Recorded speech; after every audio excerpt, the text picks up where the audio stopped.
Vorbim despre învățare prin joacă și jocuri și învățare prin împărtășirea de povești. Cred că poate să confirme și doamna profesoară Lorela, care a dat fosta mea dirigintă din gimnaziu pe care am văzut-o pe aici, că era o zonă care îmi plăcea încă de pe atunci și a rămas în felul ăsta pentru că am simțit întotdeauna că pot să asimilez informațiile mai ușor în acest fel. Așa că haideți să vedem despre ce e vorba. O să înceapă domnul John Collick cu o nouă întrebare pe Menti, pe care o să vă rugăm la care vă rugăm să răspundeți. Care este jocul preferat? Deci, practic, what's their favorite game, right? Yeah. Hey, GTA 5. Who likes GTA 5? Okay, GTA 5. Roman. Sleep class. That's what you.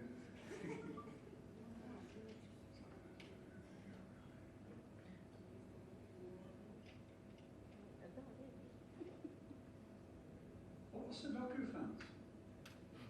Kazan, yeah.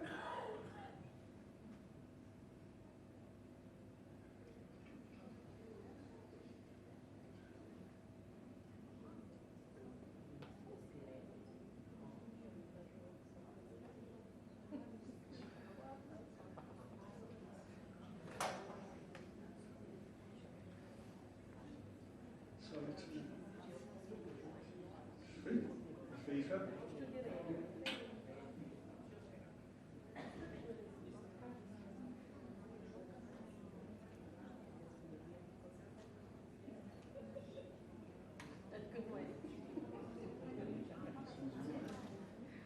Some of these I don't recognise.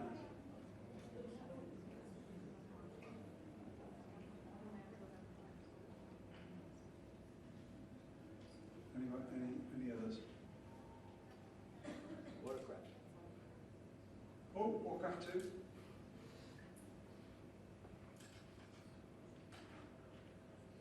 Okay, excellent, good. If you're going to use games in class, you need to play games. That's rule number one. If you're going to use games with your kids, it's best if you play games yourself. So let's talk about games.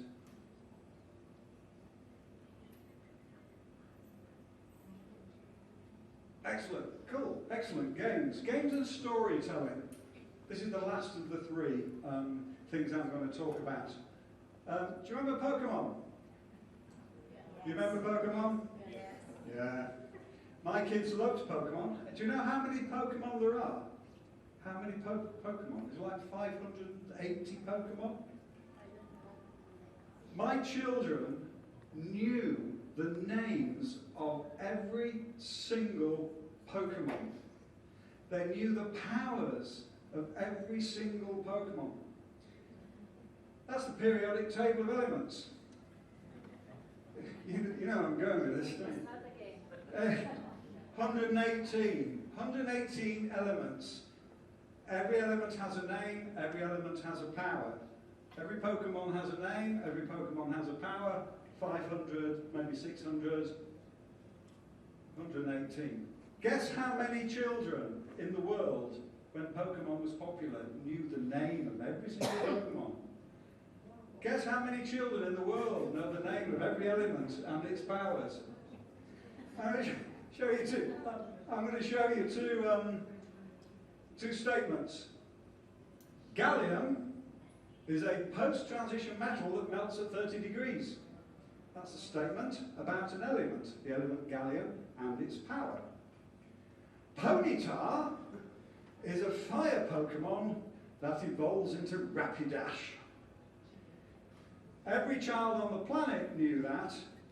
How many children knew that? But from the brain's point of view, there is no difference between that statement and that statement. The only thing that's changed is the names. But that is like, wow, Pokemon, Ponyta. evolves into rapidash. How cool is that? Gallium. It's not, you know, obviously the big difference was that was a cool game that every kid was into. If you can introduce games and playing into the classroom, then you've got a very powerful tool.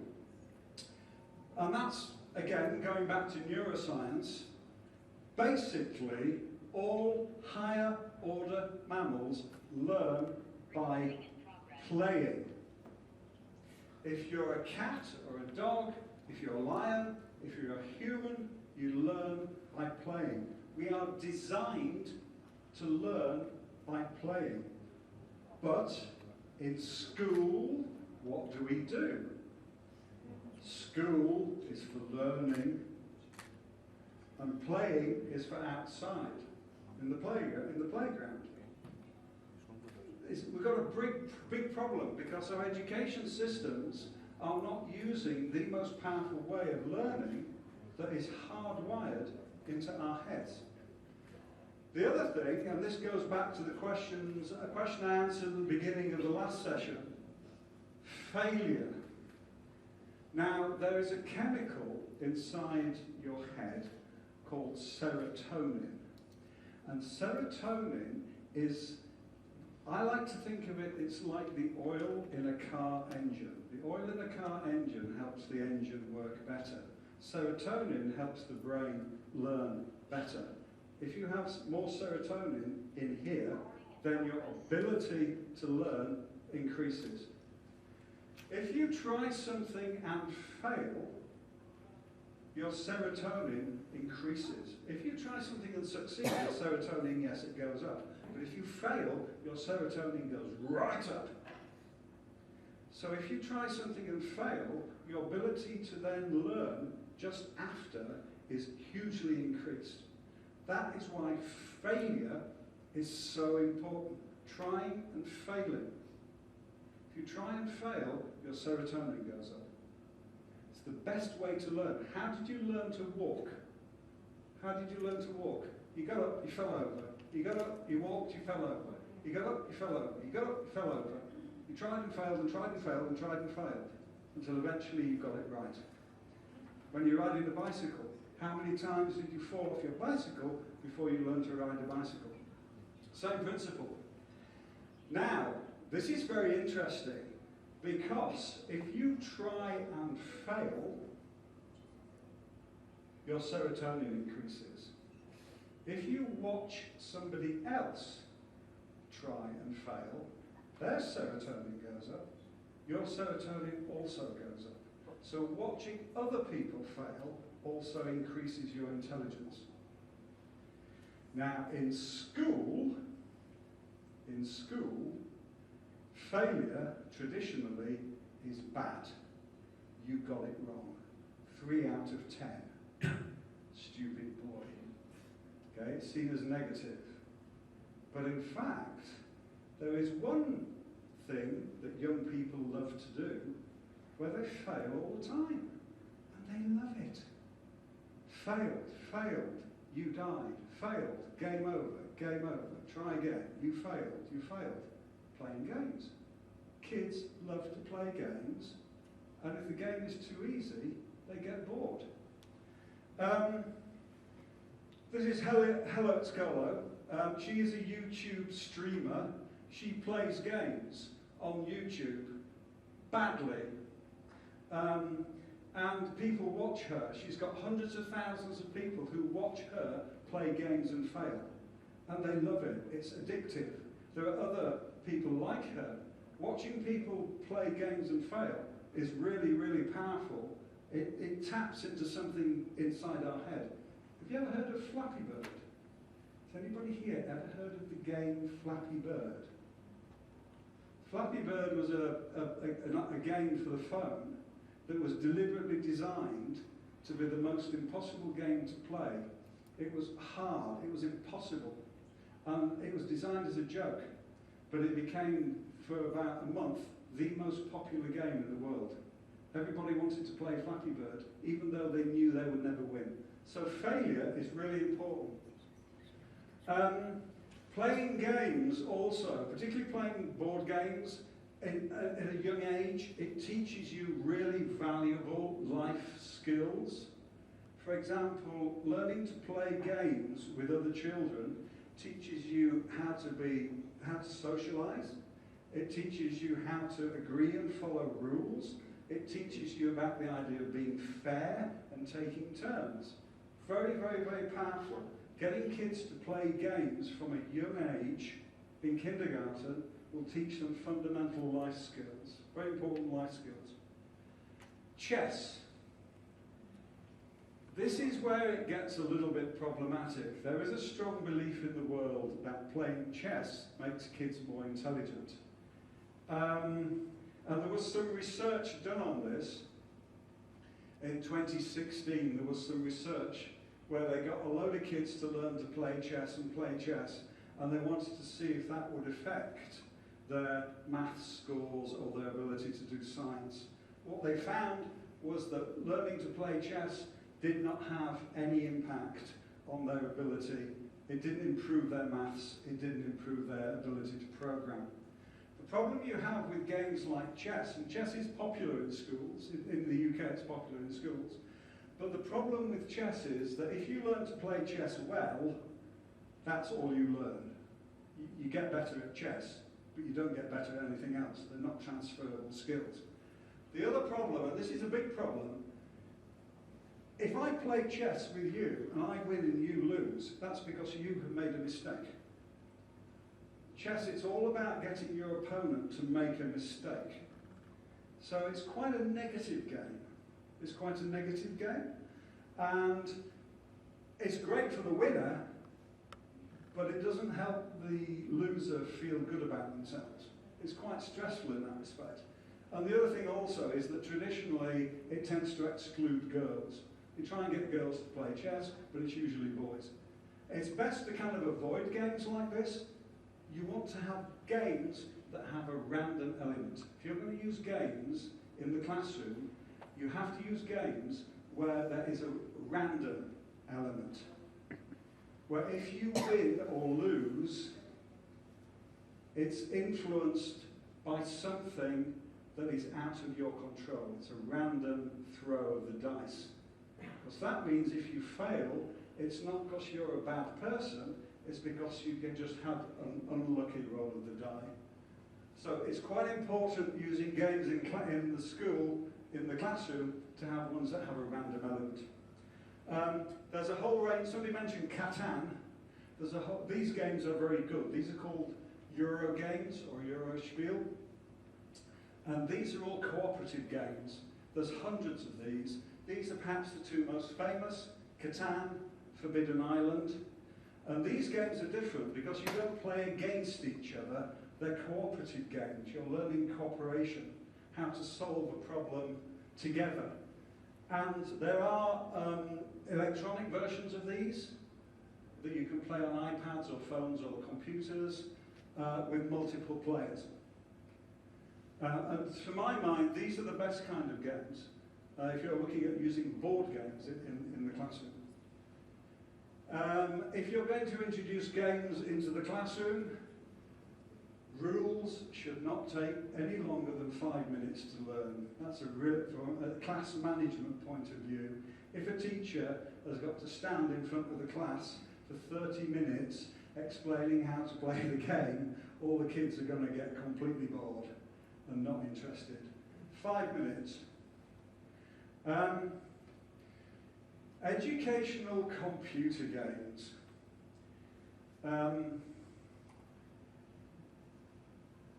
Chocolate broccoli.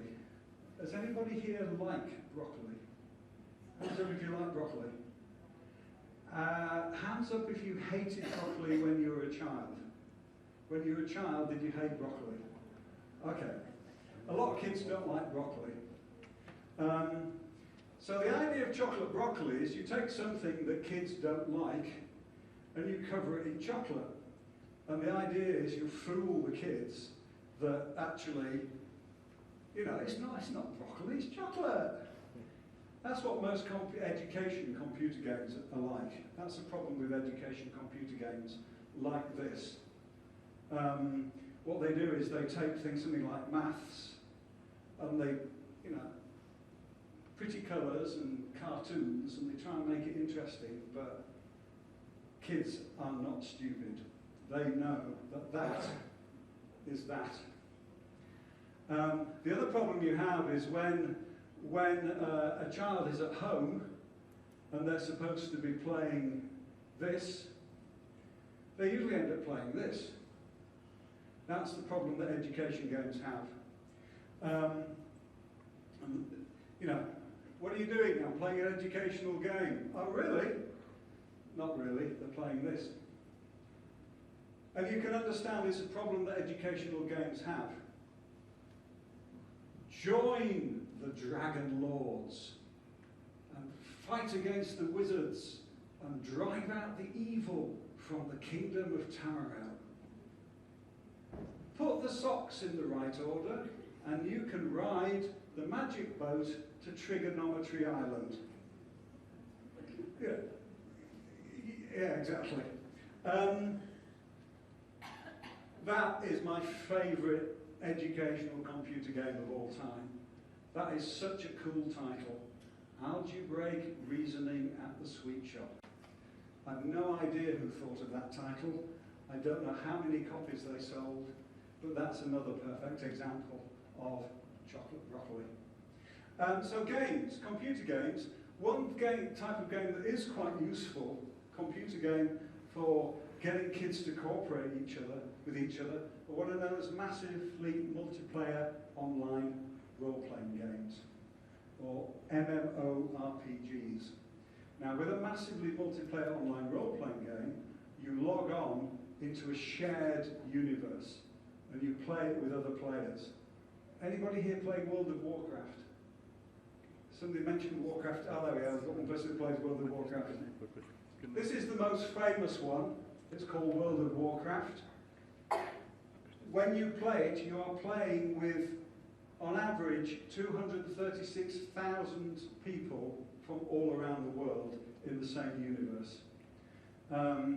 So literally, you log on, there's your character, and you interact with other characters. It does have potential for teaching cooperation, this kind of thing. Another famous one is Minecraft. You've heard of Minecraft? Yeah, Minecraft has up to 126 million active players per month. And Minecraft is very good for getting children, particularly young children, to work together to build worlds. There are problems with these massively multiplayer online role-playing games. The good things with these big online games are they tend to favour kindness. They're motivating because they're imaginative, they have the imagination, and they allow you to progress and get better by doing different tasks. What they found, and this is particularly the case during lockdown, is that a child who plays one of these games for about 2 months will make up to 7 new friends online from all over the world. So it's a great way of making friends globally. There are problems with these kind of games. The problems is that, these games aren't about learning. They're just, you play the game to play the game. If it's an older game, it tends to be difficult to get into because there's a long established history. You can get bullying. You can get bullying, especially with new players. But the biggest problem is these are expensive. These games are expensive. So if you're getting children to play these games, World of Warcraft, it's between 10 and 15 euros a month. And for some people, that's a lot of money. That's a lot of money.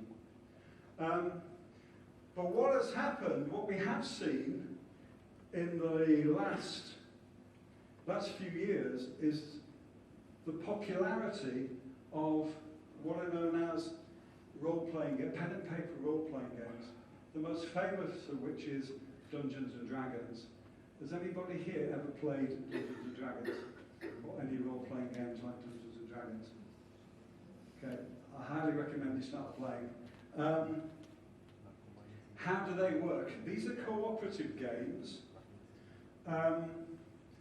You have a group of children, and one of them then will design an adventure for the other children to take part in. So they might draw a map, or they might invent a story, and the other children, the other players,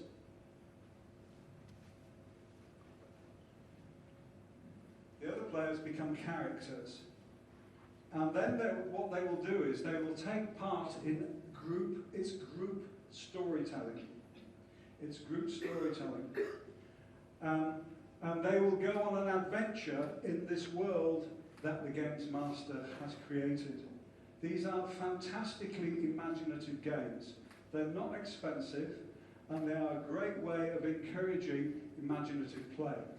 If you're going to do this online, they're very easy to do. What we saw during lockdown over the last 2 or 3 years is a massive increase in people playing, not playing these games, but playing these games, but doing it online, using Zoom or using Teams. These became incredibly popular.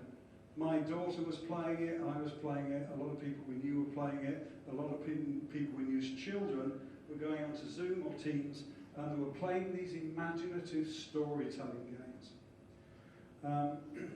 Now, these games, that's quite complicated. There's a lot of rules. There's about, I think, 3 main rule books. And if you go back to my rule about you don't want to give the children a game to play that takes more than 5 minutes to explain. So what they are is they're what are known as one-page role-playing games. Now, if online you can find a lot of these, and it's literally one A4 sheet of paper. So the Games Master, you get 1 child or 2 children or 3 children together on one piece of paper. They will design an adventure. And then they will play it with their friends. And this is what you do. You get them to think of a world, you get them to think of a location or a situation or a challenge. So that's the first thing you do. Then you ask them to think about the players. Who are the players going to be? What type of characters? Because this is role play. What type of characters are they going to be? And then you have to think of a problem for them to solve. Very simple. And again, one piece of paper. And if you're interested, there's lots of copies online, lots of different examples online that I can show you. This is a really good activity, a really good class activity to encourage storytelling, imagination, role-playing, and also introduce games. So you could do, for example, imagine a biology game. You're teaching biology, and you decide to do a role-playing game, and the world is the human bloodstream.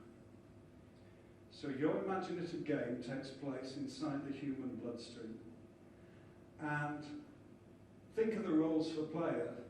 Some of the players are going to be red blood cells, some of the players are going to be white blood cells, some of the players are going to be antibodies. The problem, there's an infection. There's an infection in the blood system. So now the game is for the children together to role play what they have to do, the adventures they have to do to get rid of the infection. That's a perfect example of creating a one-page role-playing game based on a topic in biology. Every single thing you teach, in science for example, you can turn into a game like this. There are also what are known as choose your own story, if you're teaching literacy. This is an example. It's called a fighting fantasy game book, and it's a choose your own adventure book. So you don't read it from the beginning to the end. What you do is you read it, you read a paragraph, and at the end of the paragraph it gives you a choice. So you are walking down a corridor, and there's two doors. If you go through the door on the left, turn to page 27. If you go to the door on the right, turn to page 15. What happens next? So these are branching stories. Have a look. You'll pass that around to have a look at it. These are great. Kids love these. They're great for literacy, but they're also good for children to write themselves. Children can write these choose-your-own-adventure stories in literacy for their friends to play. And that brings me on to storytelling. Storytelling and narrative. The importance of storytelling. Because all of the games that work, I think, they're powerful learning tools, are all based around telling stories. And we go back to neuroscience, and this is really interesting. When you read something in a work of fiction, your brain will experience that as if it was happening in real life. So when they put your brain in a scanner, if you read, I know you don't know this, if you read Dracula, if you read a scary scene in Dracula, the part of your brain that shows fear will light up. It won't light up as strong as if you were actually experiencing something dangerous, but it will light up a little bit. If you read a romantic novel and there's a love scene, then the part of your brain that processes affection and love will light up. Just a little, but it's the same part. So when you read stories or listen to stories, the human brain experiences it like reality. That's why stories are so powerful. Stories teach us about cause and effect. Now, telling stories to teenagers is a great idea to help them understand the relationship between cause and effect. A lot of research being done into telling stories to children who are autistic. A doua sesiune, și anume despre learning styles, and I totally agree with what you said, dar este teoria inteligențelor multiple ale Gardner și cumva aș vrea să știu care este opinia ta privind la teoria inteligențelor multiple, adică ce spun studiile, altele decât cele ale lui Gardner. Este validă, nu este, adică sunt persoane care au o tendință mai mare către un anumit tip de inteligență, de exemplu cea logico-matematică sau cea artistică, sau avem clar din toate, dar mai mult din unele. Okay, cool question. That's a really interesting question. The human brain is designed to help us survive in a dangerous situation and keep us alive. So things like multiple intelligences and any of this kind of modern complexity that's been introduced into our learning systems, it hasn't been around long enough for it to have evolved in the mind. All of these things tend to be culturally determined. If you think about it, you know, the idea that some people learn through visually, some people learn through hearing, or some people have different intelligences like logical intelligence, emotional intelligence. We all have the capacity for all of those intelligences.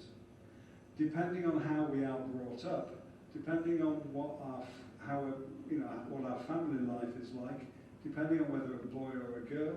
If you're a boy, you're encouraged to go that way. If you're a girl, you're encouraged to go that way.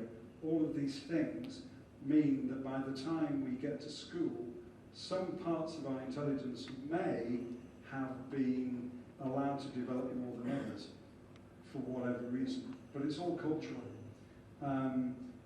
The brain is designed to absorb information as quickly as possible. And for that, you need all of it, all the senses, you need all of the processing ability to do that. So I think these theories of multiple intelligence and learning styles, the modern neuroscience doesn't really support them. The other problem is it makes life harder for the teacher. With learning styles, for example, if we go back to learning styles, teachers were suddenly told, you know, not only must you cater for the audio learners, you've got to cater for the visual learners, you've got to cater for the... Suddenly the workload, it tripled, because they have to do different type of resources for different type of kids. The other danger is that people pigeonhole themselves. Children are very good at this. So they would say, I'm a visual learner, so I can only learn if you show me a picture, sir. Or I'm an auditory learner, so you know, I can't. No, but show me a picture, teacher. You have to tell me, you know. But people would also do that. People would internalize it and say, I'm a perfect example. I'm a man. I'm logical. I'm a woman. I'm emotional. It's internalization of cultural stereotypes. But the science doesn't. So it's a long-winded answer. The science doesn't really bear it out. Ai ridicat foarte multe întrebări. Prezentările ridică foarte multe întrebări și doar una mai pun. De fapt, nu e o întrebare, ci e legat de ultima prezentare cu gaming-ul, în care nu sunt expertă și cred că suntem puțini profesorii care chiar utilizăm la clasă gaming-ul. Dar am văzut care sunt beneficiile, există și pericole. Asta e întrebarea.